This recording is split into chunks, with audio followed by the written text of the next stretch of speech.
Movie के start होते ही हमें कुछ साल पहले का टाइम दिखाया जाता है, जहाँ पर कुछ वर्कर्स एक माइन में काम कर रहे होते हैं। उन पर नजर रखने के लिए एक डॉक्टर भी वहाँ पर होता है, जिसे एक आदमी बताता है कि काम के दौरान वर्कर्स को यहाँ पर कुछ रेडिएशंस यानी शुआएं महसूस हुई और उन्हें लगा कि शायद यहाँ पर यूरेनियम है और वो बहुत खुश हो गए। उन्होंने बड़ी बड़ी मशीनरीज यहाँ पर मंगवा ली और काम शुरू कर दिया कि देखते ही देखते काम के दौरान वो जमीन अंदर घुसने लगती है, यानी एक गार में जाने लगती है। तो डॉक्टर अपनी टीम को लेकर उस केव के अंदर जाते हैं, यानी जमीन के नीचे। तो वहाँ पर उन्हें एक बहुत बड़े जानवर का स्केलेटन मिलता है, यानी ढांचा। जब डॉक्टर उस पर गौर करते हैं तो उन्हें पता चलता है कि ये कोई स्केलेटन नहीं है, बल्कि वाकई में एक बहुत बड़ा जानवर है जो यहाँ पर सो रहा था और रोशनी पड़ने पर ये जिंदा हो गया था। और फिर हमें ये दिखाया गया कि वो जानवर केव से निकलकर समंदर की तरफ चला गया था। दूसरी तरफ जापान में हमें एक साइंटिस्ट दिखाया जाता है जो कि फोन पर किसी से बात कर रहा था कि जिस जगह से वो जानवर निकला था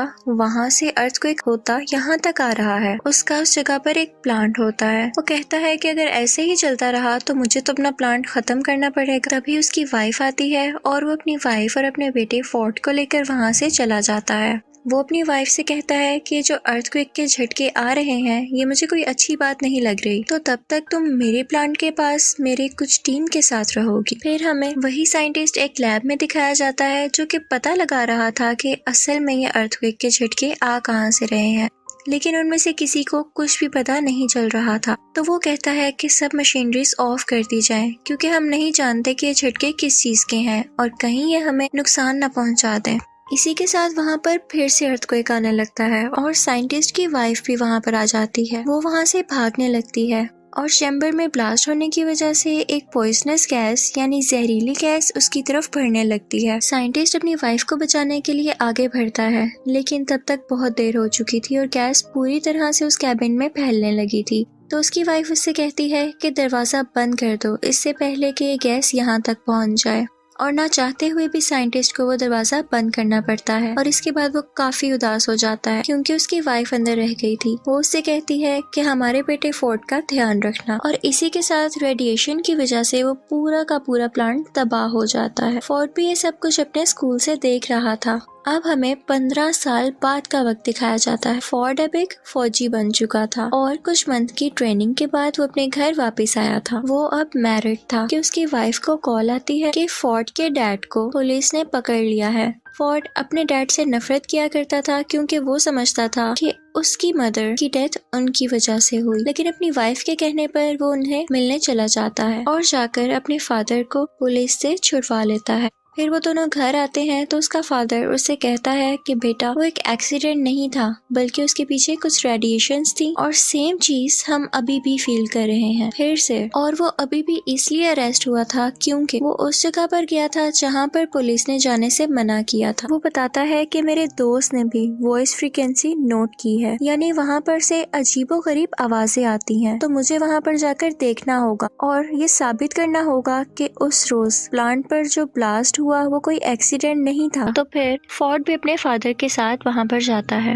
अब वो लोग नोट करते हैं कि वहाँ पर कोई जहरीली गैस या रेडिएशन नहीं थी। वहाँ पर पुलिस फिर से आ जाती है और उन दोनों को पकड़कर अपने साथ ले जाती है और वहाँ पर वही डॉक्टर जो मूवी के स्टार्टिंग सीन में दिखाया गया था वो भी होता है। वो सब साइंटिस्ट से पूछते हैं कि आखिर तुम बार बार उस जगह पर क्यों जाते हो, तो वो सब कुछ बताने लगता है जो वो करना चाहता था। डॉक्टर ये सुनकर बहुत हैरान होता है क्योंकि इतनी सारी इन्फॉर्मेशन तो उसे भी नहीं पता थी।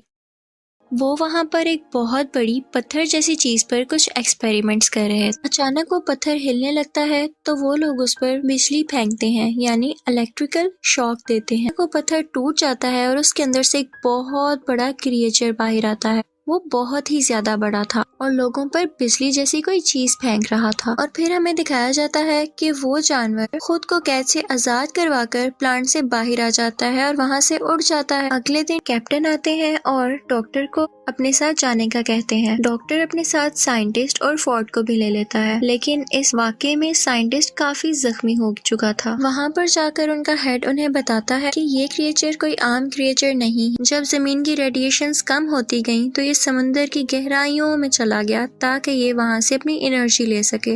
वो बताते हैं कि हमारी कंपनी को भी उसे ढूंढने के लिए बनाया गया था। वो आज तक नहीं मरा और उसका नाम गॉडजिला था और ये वही जानवर था जिसे लोग अर्थक्वेक समझ रहे थे, और वो चलता चलता यहाँ जापान के एक प्लांट में आ गया, क्योंकि उसे कोई ऐसी जगह चाहिए थी जहाँ से वो बहुत सारी एनर्जी एक साथ ले पाता। इसी के साथ हमें दिखाते हैं कि साइंटिस्ट की वहाँ पर डेथ हो जाती है और वो सब लोग काफी परेशान हो जाते हैं कि आज तो ये मरे हैं, कल को कोई और भी मर सकता है। अचानक वहाँ पर हेड को कॉल आती है कि एक समंदर से अजीबोगरीब रेडिएशंस आ रही हैं और उन्हें पता चलता है कि वो क्रिएचर वहीं पर मौजूद है और वो वहाँ पर न्यूक्लियर बॉम्ब खा रहा था क्योंकि उसे एनर्जी चाहिए थी। लेकिन इसके साथ साथ उन्हें वहाँ पर किसी और चीज के भी सिग्नल्स मिल रहे थे। वहाँ पर कुछ लोग भेजे गए थे जो देखते हैं कि समंदर से एक बहुत बड़ा जानवर बाहर आ रहा है। वो दरअसल वही खतरनाक क्रिएचर था जो कि अब शहर में आ चुका और सब लोग उससे बहुत ज्यादा डर रहे थे। और उसी के साथ हमें गॉडजिला दिखाया जाता है जो कि गुस्से से चिल्ला रहा था। अगले दिन टीवी पर न्यूज आती है कि वो क्रिएचर गॉडजिला से बचकर भाग गया। अब वो खतरनाक क्रिएचर समंदर में जाकर और भी जानवरों को अपने साथ मिला रहा। डॉक्टर की टीम मेंबर कहती है कि बहुत टाइम पहले हमें 2 अंडे मिले थे। एक अंडे में से एक जानवर निकलकर जापान के उसी प्लांट पर चला गया था और हम नहीं जानते कि दूसरे अंडे का क्या हुआ। उसे एक जगह पर सेफली रखवा दिया गया था। जब कुछ लोगों को वहाँ पर देखने के लिए भेजा जाता है तो वो लोग देखते हैं कि अंडे में से वो जानवर निकलकर कहीं जा चुका है। पता चलता है कि ये दूसरा अंडा उसी खतरनाक क्रिएचर का था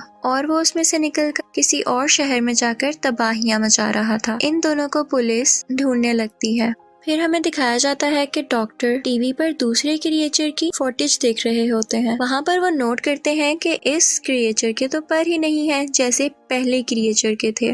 रिसर्च करने पर उन्हें पता चलता है कि ये फीमेल है और पहला क्रिएचर मेल था। अब क्योंकि फोर्ड भी एक फौजी था तो उसे आर्मी के साथ हर जगह भेज दिया जाता है कि वो उन क्रिएचर्स को रोक सके। दूसरी तरफ हमें कैप्टन बताता है कि वो क्रिएचर्स बहुत तबाही कर रहे हैं, तो हेड उनसे कहता है कि हमें इन्हें एक बहुत ही खतरनाक बॉम्ब से उड़ाना पड़ेगा। तो कैप्टन कहता है कि इससे तो उन्हें फायदा होगा क्योंकि उन्हें न्यूक्लियर एनर्जी चाहिए और इससे वो और ज्यादा स्ट्रॉन्ग होंगे। तो हेड कहता है कि हम इसके सिवा कर भी क्या सकते हैं, रिस्क तो लेना होगा।